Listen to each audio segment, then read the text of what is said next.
Good morning. Welcome to RefToons Saturday morning tunes. It gets me every time. Huh? It gets me every time. I'm going to be working on some more how to draw pages. I have a bunch of these already compiled and available on the website, but I'm working on more to add to it. Those of you who have purchased it already, the updated link should be sent right to you once I update it. But anyways, working on some more.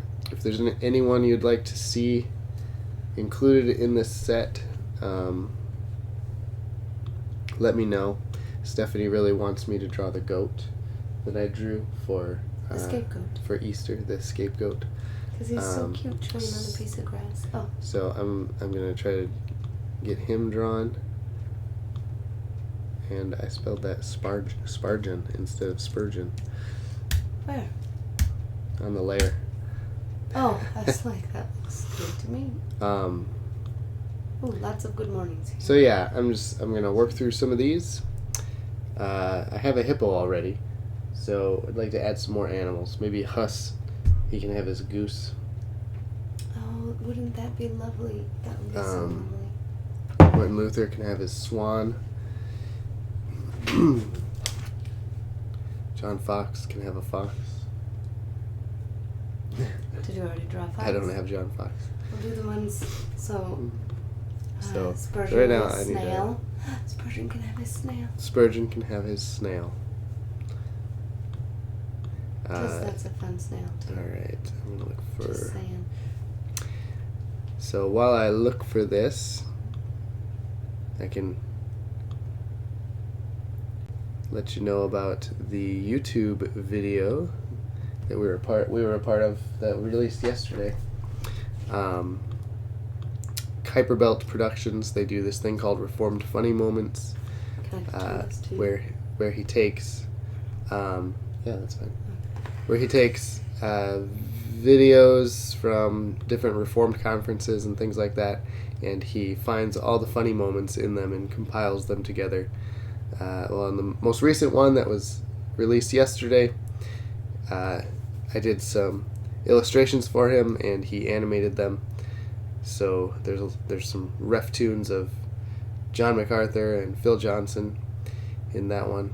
So if you scroll down on the Facebook page, you should be able to find it. And I forgot what I was looking for. Oh yeah, the scapegoat. Oh. Should be down this way. Good morning, Brian. Good morning, Ryan. I saw Eve said good morning, and we have Thomas. I believe Dush's view. Thomas, wasn't that yes, correct? I think so. Right, I'm getting the hang of this. Okay, here's the goat. Yes, I love the goat. Do you have a black and white of that, or you could have just... No. Oh. No.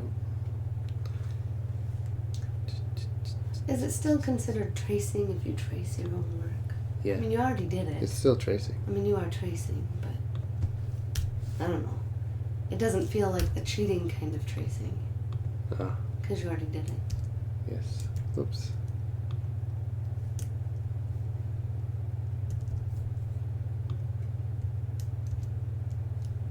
That's tiny. Okay, so I'll start out with the finished one down here, and then I'll work my way up to it.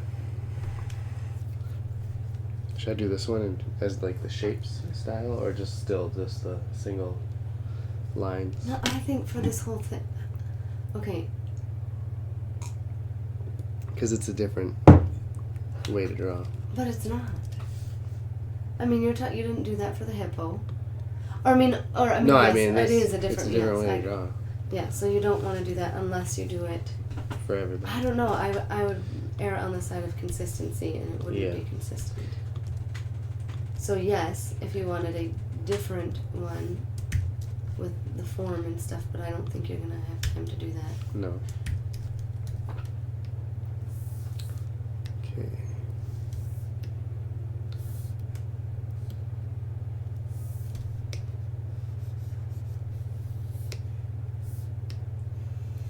I mean, this for the very, you would call this your basic drawing, right? Oh, yeah. Well, yeah. This is how every kid starts out.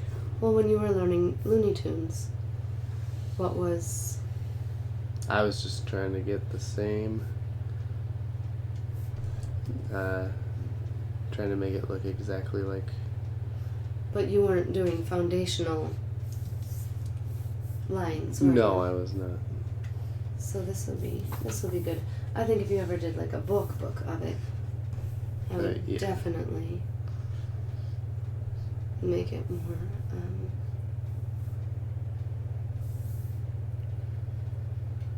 foundational or whatever.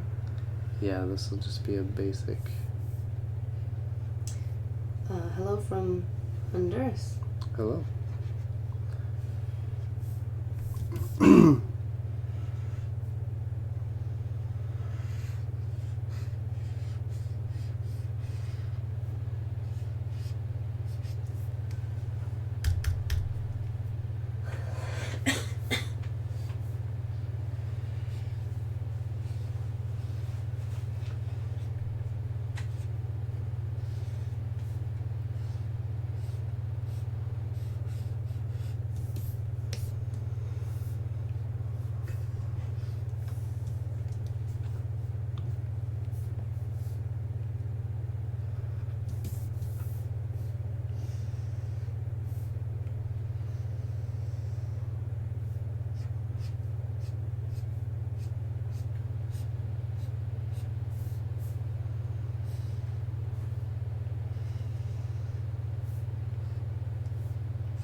This at least tells people, like,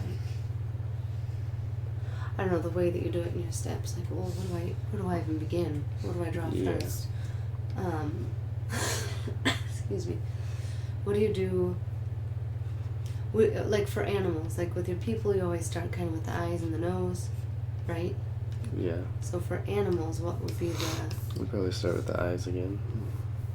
And then work down from there.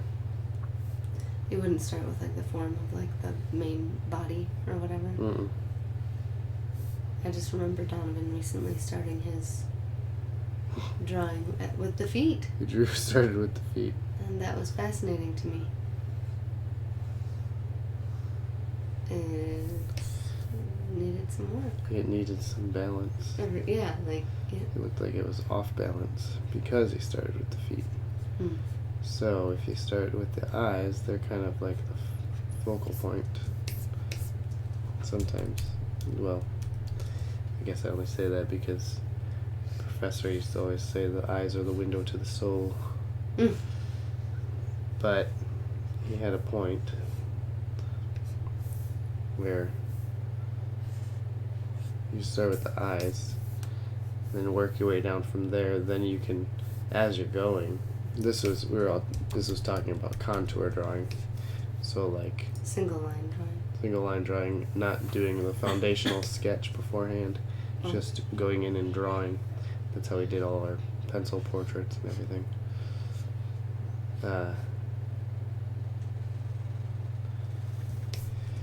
When you do that, it gives you focus. Because these don't determine, the eyes don't necessarily determine like the posture of the rest of the body. If you start with the foot, like if you start with a foot over here, it's a goat foot. You can kind of imagine how the rest is going to be, but it's harder to work up to the eyes, I think. Is it something that could be practiced and done well? Paul, are they really going to shade the... This is crayons. I mean, crayons, right? You have to remember lines. Yeah. I was just gonna draw them all black. I don't know. I would be a little disappointed, I think, if I didn't see what it looked like.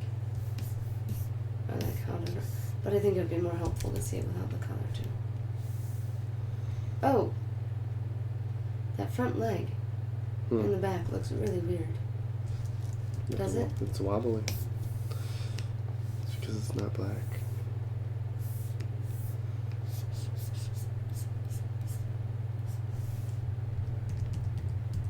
Elias Vargas says hello, RefToons. Hello.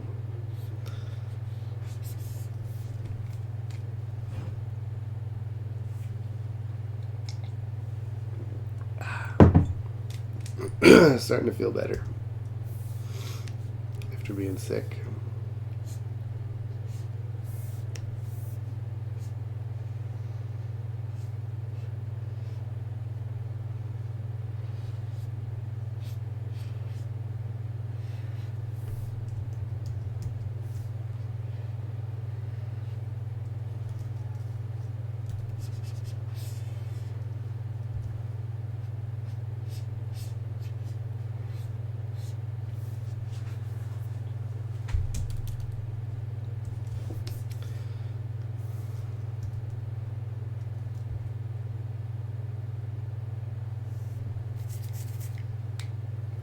All right.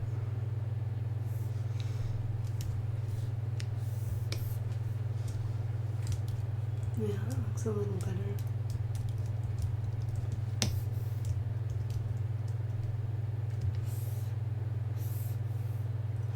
And your fuzzy thing is off? Yeah. Okay. Yep, looks good. We had run into trouble when Paul was copying the images to make some blue and whatever. Every time you'd copy it over, it would get more pixelated and more pixelated. Mm-hmm. But the problem is solved, correct? Yes.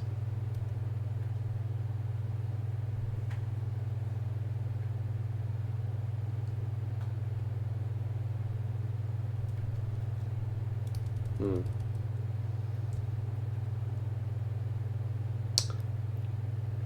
Trying to figure out how to do this. Okay, I'll start up like this.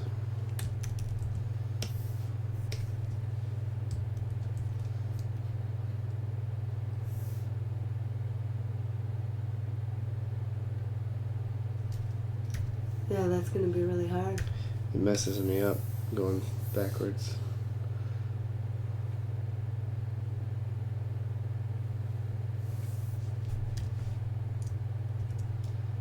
Oh, that's going to look really cute.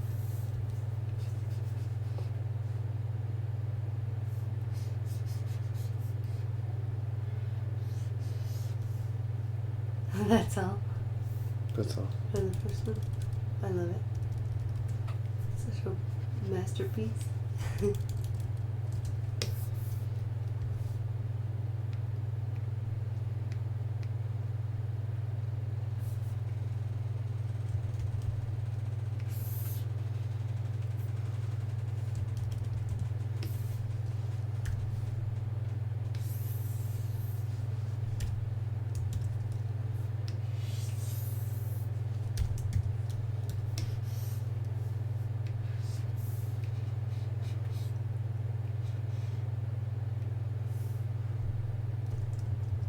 If this one's going to be too hard, Paul, you don't have to do this one. We have to think about this one a little bit more.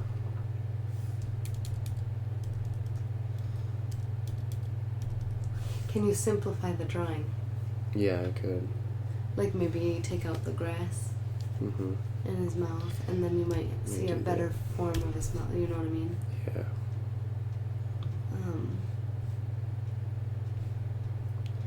Here, I'll just do this.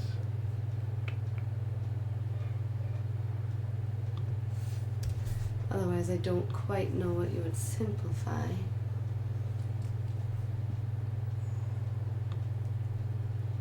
Oh, One Rock Anchored says, wanted to say we loved the animation on the Reformed Funny Moments video. Awesome, thanks.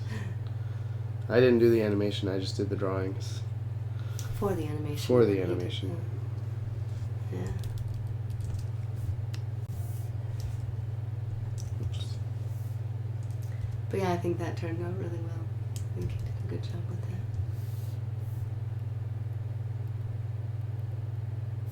Seriously.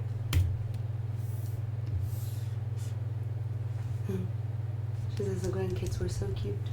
Yeah.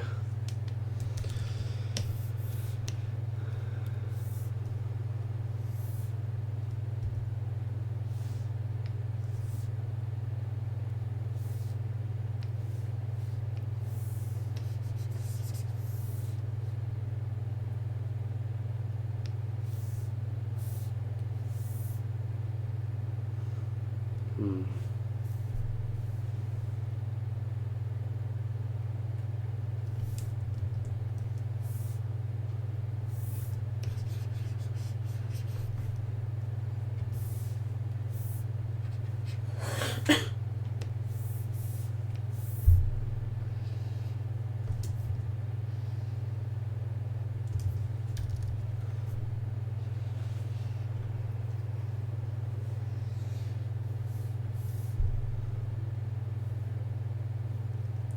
Oh.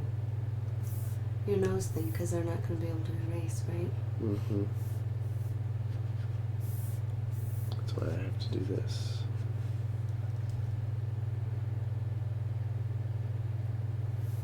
Hmm.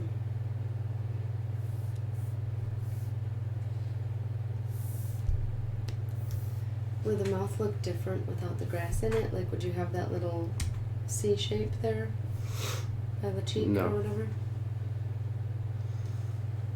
Will that kind of mess up the rest of your drawing, or you can just take that out? No, it'll be fine.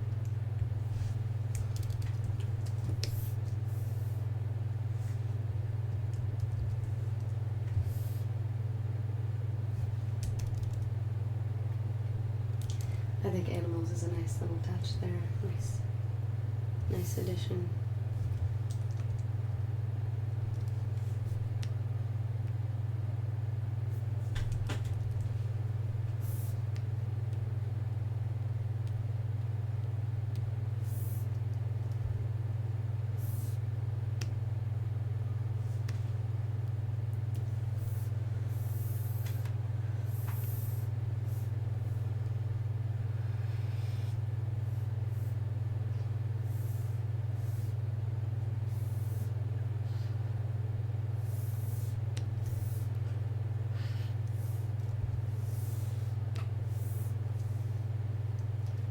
Do you want that little nostril dot in there or no? Mm-hmm.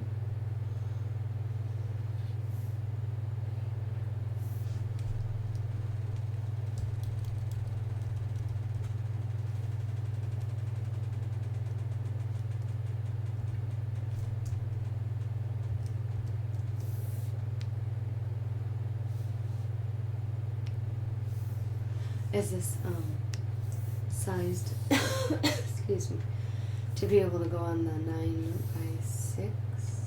I have no idea. 6 by 6. I'll have to.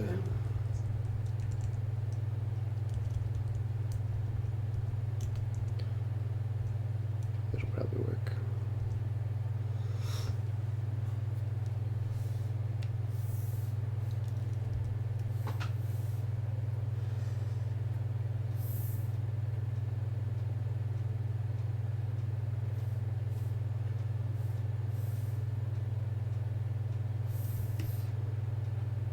Hmm.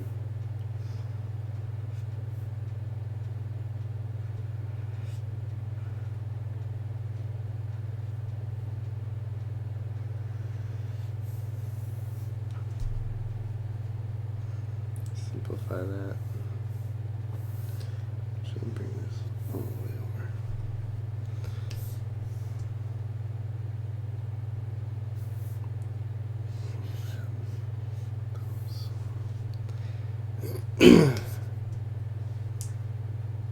Are your blue dots supposed to be blue dots still? Yeah, they're fine. Oh. Oh no, actually. I'll do that later at the end. I'll add all the blue. Oh.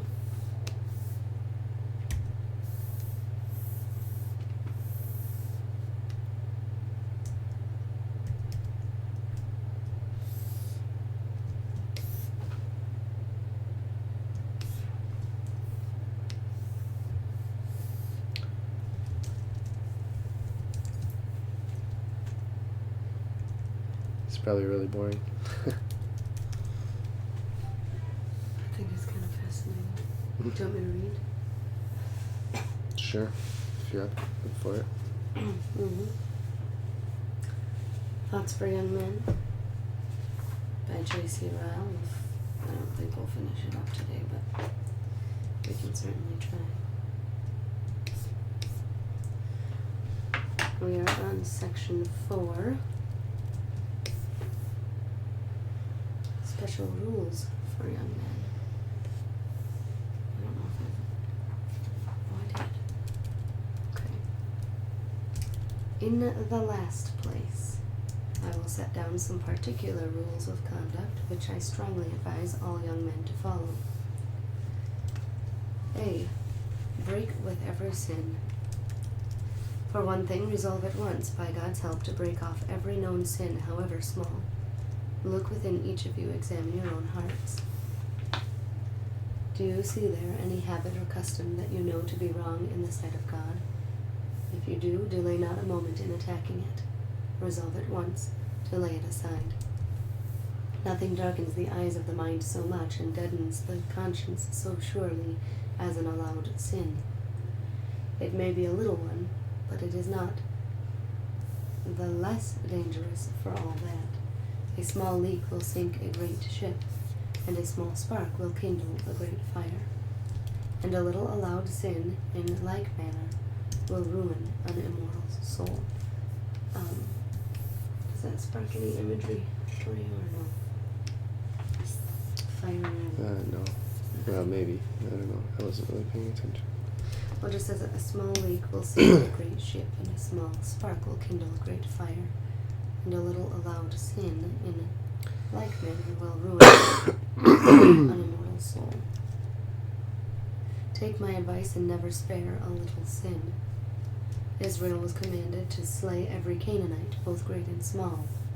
Act on the same principle and show no mercy to little sins. Well says the book of the Song of Solomon, take us the foxes, the little foxes that spoil the vines. Song of Solomon 2:15. Be sure no wicked man ever meant to be so wicked at his first beginnings, but he began with allowing himself some little transgression, and that led on to something greater, and that in time produced something greater still, and thus he became the miserable being that he is now. When Hazael heard from Elisha of the horrible acts that he would one day do, he said with astonishment, Is thy servant a dog, that he should do this great thing? 2 Kings 8:13.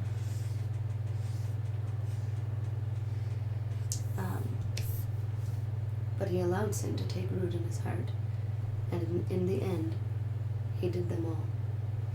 Young men resist sin in its beginnings. They may look small and insignificant, but mind what I say. Resist them. Make no compromise. Let no sin lodge quietly and undisturbed in your heart. The mother of mischief, says an old proverb, is no bigger than a midge's wing.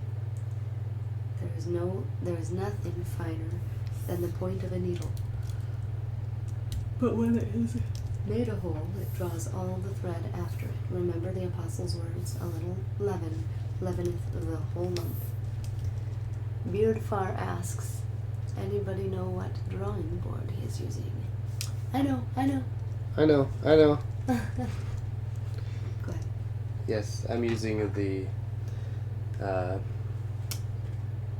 Wacom Cintiq Pro 24. And program? The program is Affinity Photo. Just to cover, an extra Right. basis there. Alright. I think that answered that. Back to the story. It's not a story. It's just a book. Okay. Many a young man could tell you with sorrow and shame that he traces the ruin of all his worldly prospects to the point I speak of, to giving way to sin in its beginnings.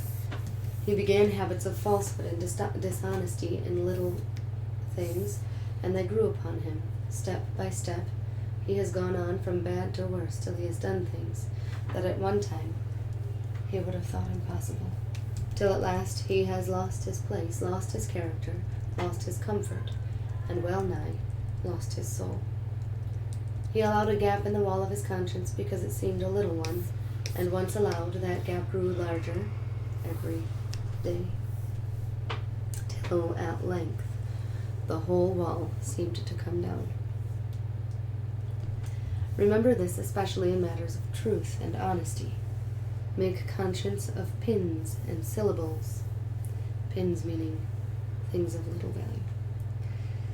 He that is faithful in that which is least is faithful also in much. Luke 16:10. Whatever the world may please to say, there are no little sins. All great buildings are made up of little parts. The first stone is as important as any other. All habits are formed by a succession of little acts, and the first little act is of mighty consequence. The axe in the fable only begged the trees to let him have one little piece of wood to make a handle, and he would never trouble them any more. Well, he got it, and then he soon cut them all down. The devil only wants to get the wedge of a little allowed sin into your heart, and you will soon be all his own. It is a wise saying of old William Bridge, there is nothing small betwixt us and God, for God is an infinite God. Okay. I love this, Paul. The axe in the fable only begged the trees to let him have one little piece of wood to make a handle. He would never trouble them anymore. He got it, and then he soon cut them. I could just see J.C. Ryle in the woods with his red and black plaid. Or no. Yeah.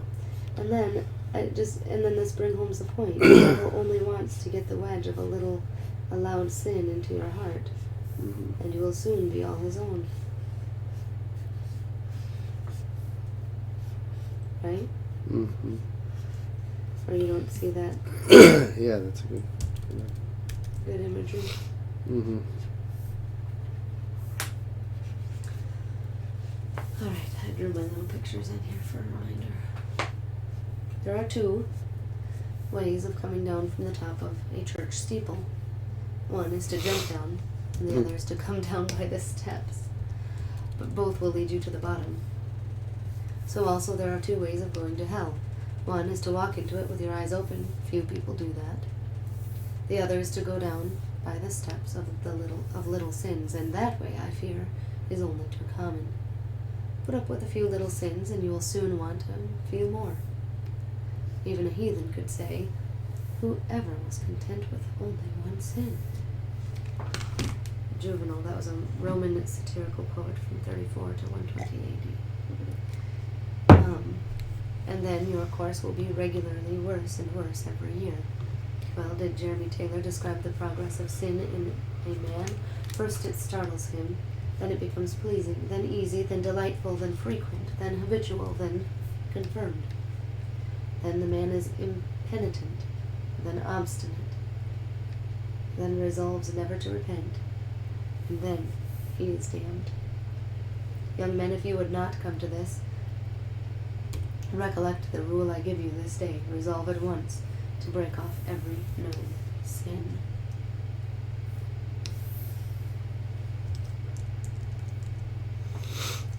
B. Avoid every occasion for sin. For another thing, resolve by God's help to shun everything which may prove an occasion for sin.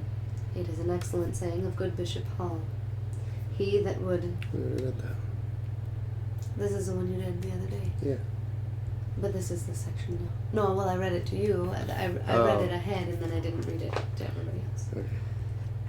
This He that would be safe from the acts of evil must widely avoid the occasions. There is an old fable that the butterfly once asked the owl how she should deal with the fire which had singed her wings, and the owl counseled her in reply, "Do not behold so much as its smoke." It is not enough that we determine to commit no sin.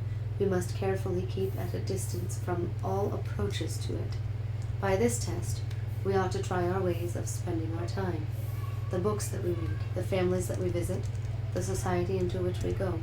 We must not content ourselves with saying, "There is nothing positively wrong here." We must go further and say, "Is there anything here that may prove to me the occasion of sin?" This, be it remembered, is one great reason why idleness is so much to be avoided. It is not that doing nothing is of itself so positively wicked. It is the opportunity it affords to evil thoughts and vain imaginations. That's right. It is the wide door it opens for Satan to throw in the seeds of bad things. It is this which is mainly to be feared. If David had not given occasion to the devil by idling on his housetop at Jerusalem, he would probably never have seen Bathsheba nor murdered Uriah. We were talking about that the other day too. I don't want to be idle. I don't want to. I don't want my kids to learn that that's okay, and that is when things creep in. Yep. This too is one great reason why worldly amusements are so objectionable. It may be difficult in some instances to show that they are, in themselves, positively unscriptural and wrong, but there is little difficulty in showing that the tendency of almost all of them is most injurious to the soul. They sow the seeds of an earthly and sensual frame of mind. They war against the life of faith.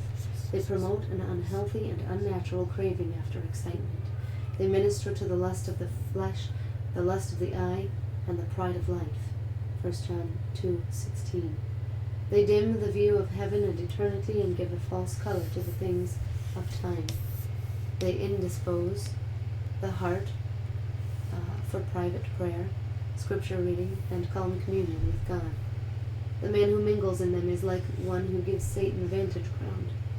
He has a battle to fight, and he gives his enemy the help of sun, wind, and hill. It would be strange indeed if he did not find himself continually overcome. Young man, endeavor, as much as in you lies, to keep clear of everything that may prove injurious to your soul. Never hold a candle to the devil. People may say you are over-scrupulous, too particular. Where is the mighty harm of such and such things? But heed them not. It is dangerous to play tricks with edged tools. It is far more dangerous to take liberties with your immortal soul. He that would be safe must not come near the brink of danger. He must look on his heart as a magazine of gunpowder, and be cautious not to handle one spark of temptation more than he can help.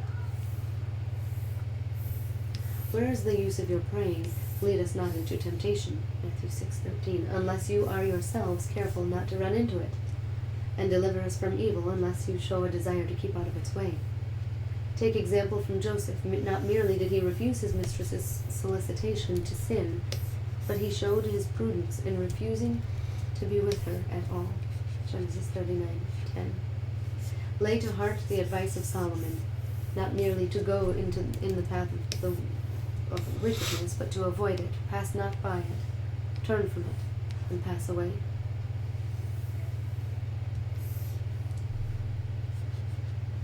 Proverbs 4:15. Not merely to be drunken, but not even to look upon the wine when it is red. Proverbs 23:31. The man who took the vow of a Nazirite in Israel not only took no wine, but he even abstained from grapes in any shape whatever. Abhor that which is evil, says Paul to the Romans, Romans 12:9. Not merely do not do it. Flee youthful lusts, he writes to Timothy, 2 Timothy 2:22. Get away from them as far as possible. Alas, how needful are such cautions. Dinah must needs go out among the wicked Shechemites to see their ways. and she lost her character. Genesis 34, 1-2. Lot must needs pitch his tent near sinful Sodom, and he lost everything but his life. Genesis 19:17. Young men, be wise in time. Do not be always trying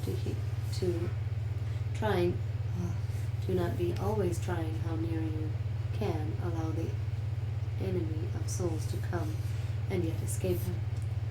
Hold him at arm's length. Try to keep clear of temptation as far as possible, and this will be one great help to keep clear of sin.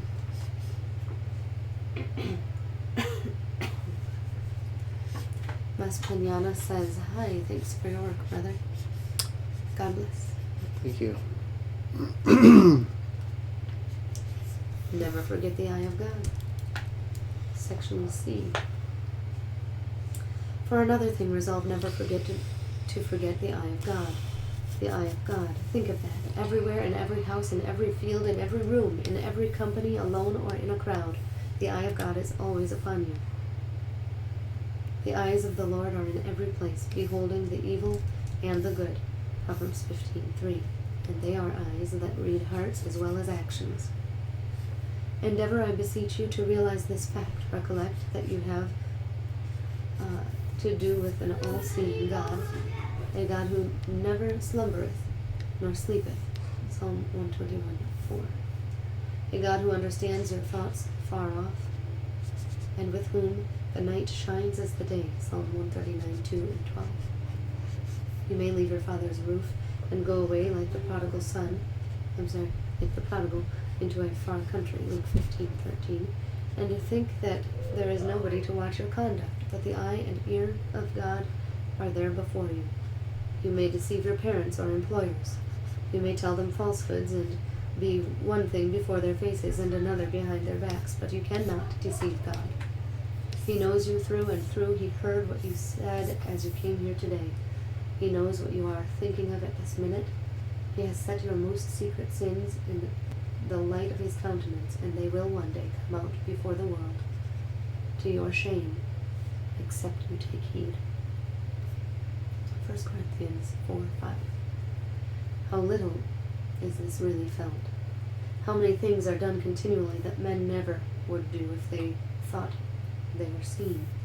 How many matters are transacted in the chambers of imagination that would never bear the light of day? Yes, men entertain thoughts in private, say words in private, and acts in private. They would be ashamed and blush to have exposed before the world. The sound of a footstep coming has stopped many a deed of wickedness.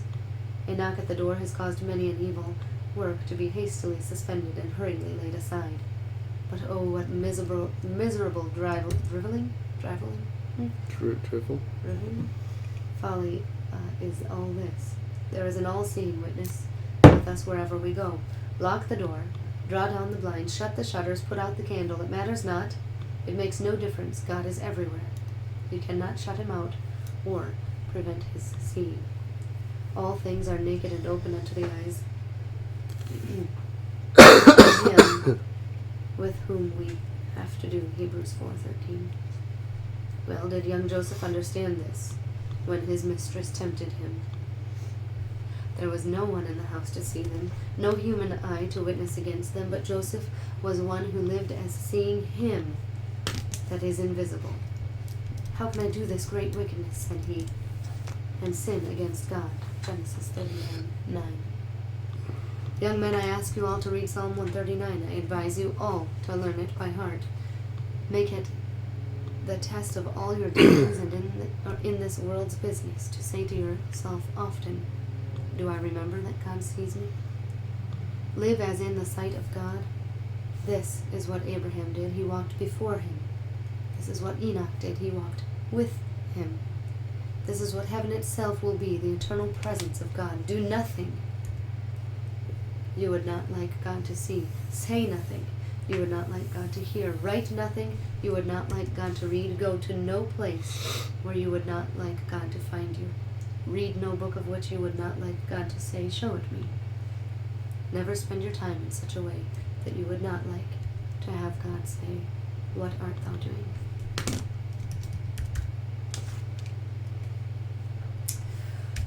Oh, Mr. Ryle.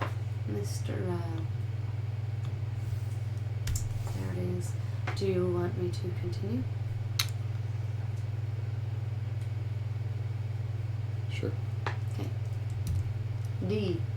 Use all public means of grace. Means of grace.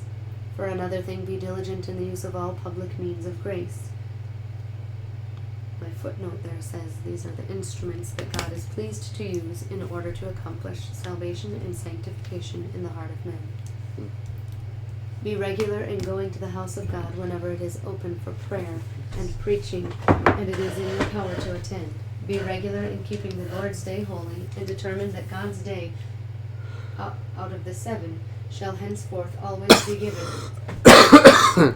to its rightful owner. So what are you doing tomorrow? What do you mean? I'm just kidding. Well, did you hear me? I said I was talking about the Lord's Day. Give it to the rightful owner. That's right. America. No. Oh, Just kidding.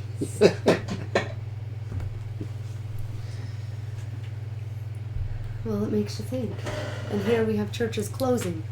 Closing because of the 4th of July. No. Well, I don't need to go there. Probably. 4th of July. Do you think so? Yeah, some churches are doing things differently.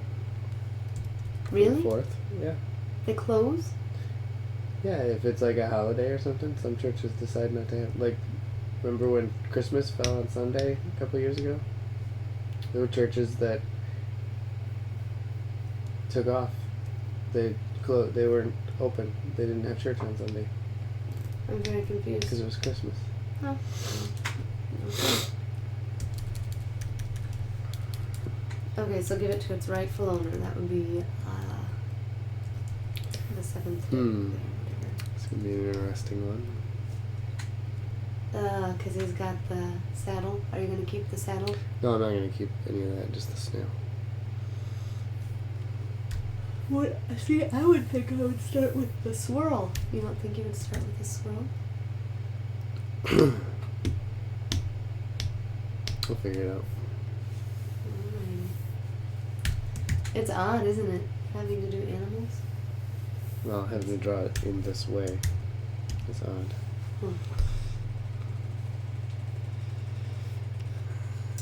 I would not leave any false impression on your minds. Do not go away and say I told you that keeping your church made up the whole of religion. I tell you no such thing. I have no wish to see you grow up formalists and Pharisees. If you think the mere carrying your body to a certain house at certain times on a certain day in the week will make you a Christian and prepare you to meet God, I tell you flatly, you are miserably deceived. Could you hand me the lotion, please? My hands are super... Which one? These or the... Burt's Bees. Thank you.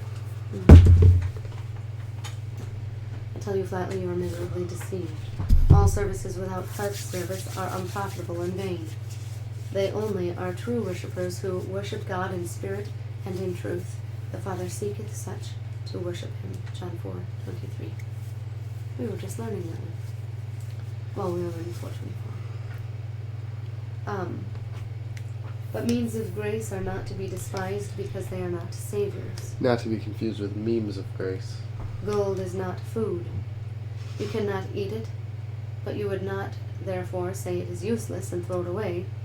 Your soul's eternal well-being most certainly does not depend on means of grace, but it is no less certain that without them, as a general rule, your soul will not do well. God might take all who are saved to heaven in a chariot of fire, as he did Elijah. 2 Kings 2:11, but he does not do so. He might teach them all by visions, dreams, and miraculous interpositions, without requiring them to read or think for themselves, but he does not do so. And why not? Because he is a God that works by means, and it is his law and will that in all man's dealings with him means shall be used. None but a fool or enthusiast would think of building a house without ladders and scaffolding, and just so no wise man will despise means. I dwell the more on this point because Satan will try hard to fill your minds with arguments against means. He will try your attention to the numbers of persons who use them and are no better for the using.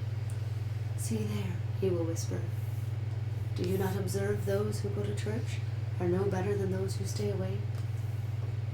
But do not let this move you. It is never fair to argue against a thing because it is improperly used. It does not follow the means of grace can do no good because many attend on them and get no good from them. Medicine is not to be despised because many take it and do not recover their health. No man would think of giving up eating and drinking because others choose to eat and drink improperly and so make themselves ill. The value of means of grace, like other things, depends in a great measure on the manner and spirit in which we use them. Preaching the gospel. I dwell on this point too because of the strong anxiety I feel that every young man should regularly hear the preaching of Christ's gospel. I cannot tell you how important I think this is. Well, he is telling us, so you can tell us. By God's blessing, the ministry of the gospel might be the means of converting your soul, of leading you to a saving knowledge of Christ, of making you a child of God in deed and in truth. This would be cause for eternal thankfulness indeed. This would be an event over which angels would rejoice. But even if this were not the case, there is a restraining power and influence in the ministry of the gospel under which I earnestly desire every young man to be brought. There are thousands whom it keeps back from evil, though it has not yet turned them unto God. It has made them far better members of society, though it has not yet made them true Christians. There is a certain kind of mysterious power in the faithful preaching of the gospel that tells insensibly on multitudes who listen to it without receiving it into their hearts. To hear sin cried down and holiness cried up, to hear Christ exalted and the works of the devil denounced, to hear the kingdom of heaven and its blessedness described, and the world and its emptiness exposed, to hear this week after week, Sunday after Sunday, is seldom without good effect to the soul. It makes it far harder afterwards to run into any excess of riot and profligacy. Is that how you say that? I don't even know what it is. Well, it doesn't give me a footnote either. Sure. It acts as a wholesome check upon a man's heart. This, I believe, is one way in which that promise of God is made good. My word shall not return unto me void. Isaiah 55:11.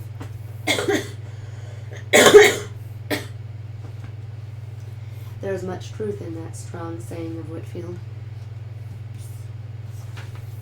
The gospel keeps many a one from the gale and gallows.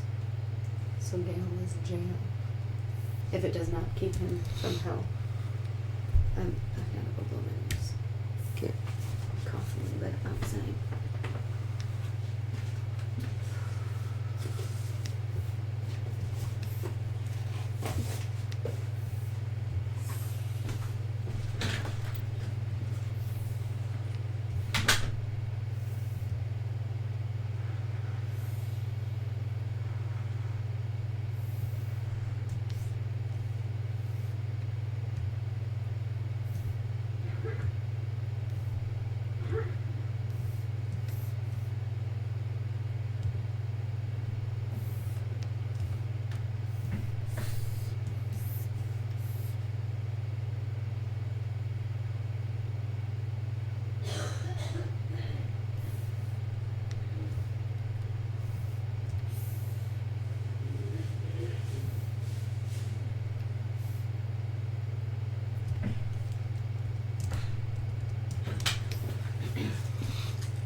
Trying to hand me the garbage and I can take that out.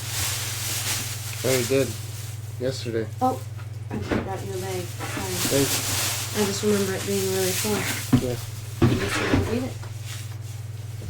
Yeah, I remember it being full too. That's why I took it out.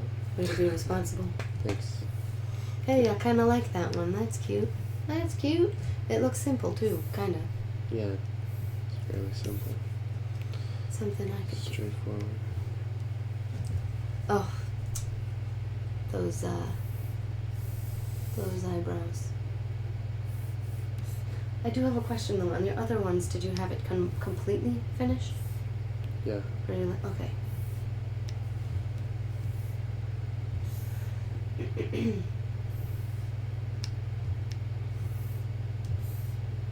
If you want, I could go through some of these and make them blue.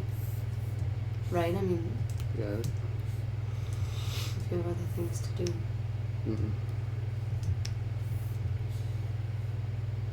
Ah! Oh, I love.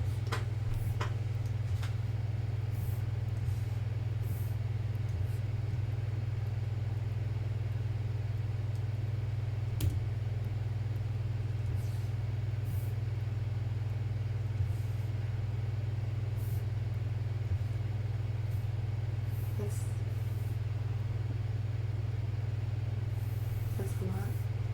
Mm-hmm.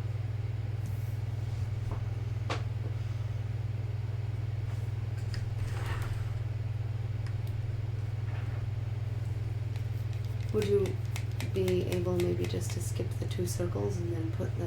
Probably. I mean, that might kind of make it look a little less... Yeah. Excuse me, man. Wish this cold would just go away.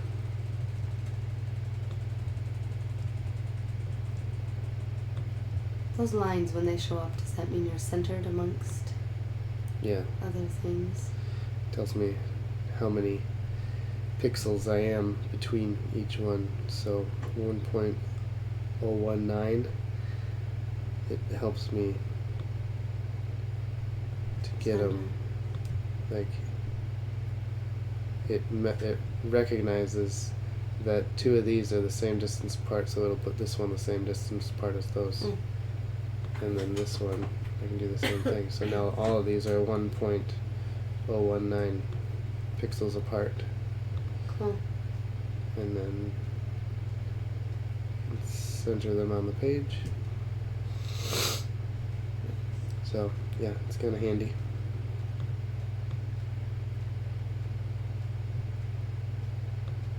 And center them with each other as well. So you don't really have So room. 1.17. There we go.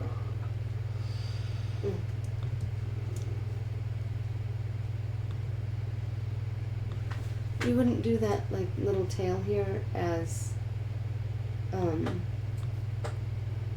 a continued line No, from 'cause this way? I don't want it to get confused right there. Because it comes out from under this thing. It's not part of that thing. Oh, I see. I mean, that's just how I would do it, so.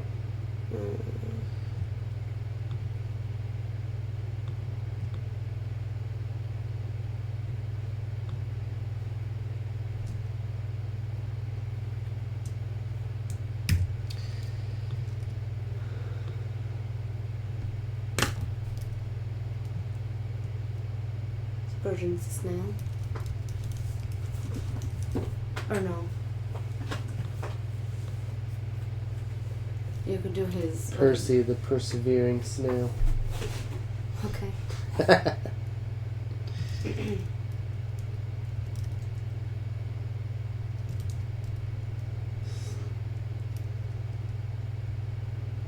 I'll just do Spurgeon's snail.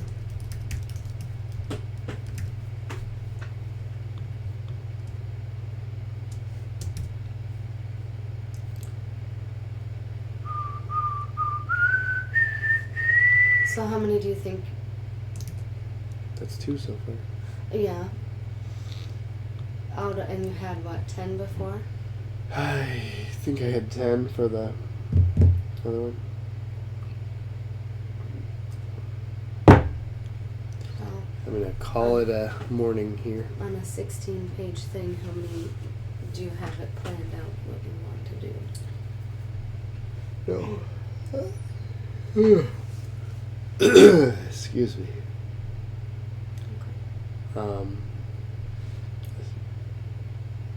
need to figure out who else and what else I need to draw. So, yeah. That's a morning. Thank you, everyone, for tuning in. Don't forget to pre-order the Baptist Catechism at RefToons.com. It should be coming in sometime in August, beginning of August, maybe, hopefully. Maybe sometime late July. Once we get those, we'll ship them all out. And I can't wait. Get these papers off my desk. Yeah. I think that's it. Go check out that Reformed Funny Moments cartoon that I helped out with. And subscribe to the YouTube channel. And I don't know, maybe we'll do some more stuff on there as well. But animation stuff? What do you mean stuff? No, I don't know. Come on, Paul. Come on. You got this. Maybe. Animation. All right. In the meantime, enjoy your holiday weekend if you're in America. And that's true. We'll catch you next time. Later.